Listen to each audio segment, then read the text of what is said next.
Hello friends, പവിത്രം പുത്തൻ promo വിശേഷങ്ങളിലേക്ക് എല്ലാ കൂട്ടുകാർക്കും സ്വാഗതം. അങ്ങനെ നമ്മുടെ പുതിയ പ്രമോയില് നമ്മുടെ വിക്രം വേദയുടെ വീട്ടിലേക്ക് വരികയാണ് ശ്രീകാന്തിനെ കാണാൻ വേണ്ടി. അപ്പൊ അവിടെ വരുമ്പോൾ അവിടെ ദർശനം ഉണ്ട്. അപ്പൊ ദർശൻ പറയുന്നുണ്ട്, നിങ്ങളുടെ ഈ വരവ് നിങ്ങളുടെ ചേട്ടനെ എന്നേക്കുമായി ജയിലിൽ അടക്കാനുള്ള വരവാകരുത് എന്നും പറഞ്ഞ് ദർശൻ അങ്ങോട്ടേക്ക് പോകുന്നുണ്ട്.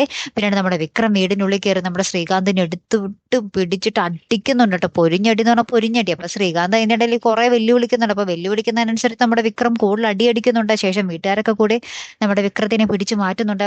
എന്നിട്ട് വിക്രം അവിടെ വെച്ച് വെല്ലുവിളിച്ച് പോകുന്നുണ്ട്, നിങ്ങൾ എന്തൊക്കെ ചെയ്താലും എന്റെ ചേട്ടനെ ഞാൻ ജയിലിൽ നിന്ന് ഇറക്കിയിരിക്കും എന്നൊക്കെ പറഞ്ഞ് ഇറങ്ങുവാട്ടോ. പിന്നീട് നമ്മുടെ വേദ നമ്മുടെ ദർശനെ കാണാൻ വേണ്ടി ദർശന്റെ ഓഫീസിലേക്ക് ചെല്ലുന്നുണ്ട്. എന്നിട്ട് വേദ പറയുന്നുണ്ട്, ഇത്തവണ ദർശൻ എനിക്ക് വേണ്ടി വാദിക്കണ്ട എന്ന് പറയുന്നുണ്ട്. അപ്പൊ ദർശൻ ചോദിക്കും, പിന്നെ ആരാ വേദയ്ക്ക് വേണ്ടി ഇറങ്ങുന്നേ എന്ന് ചോദിക്കുമ്പോൾ വേദ ഒരു ചിരിയാട്ടോ ചിരിക്കുന്നേ. അതിനർത്ഥം എന്താ, വേദ തന്നെ ഇറങ്ങാൻ പോവുകയാണ് വക്കീലായിട്ട്. കിടിലനായിരിക്കും അല്ലെ. കാത്തിരുന്ന് തന്നെ കാണാട്ടോ. അപ്പൊ അടുത്തൊരു വീഡിയോയുമായി വരുന്നത് വരയ്ക്കും ഗുഡ് ബൈ.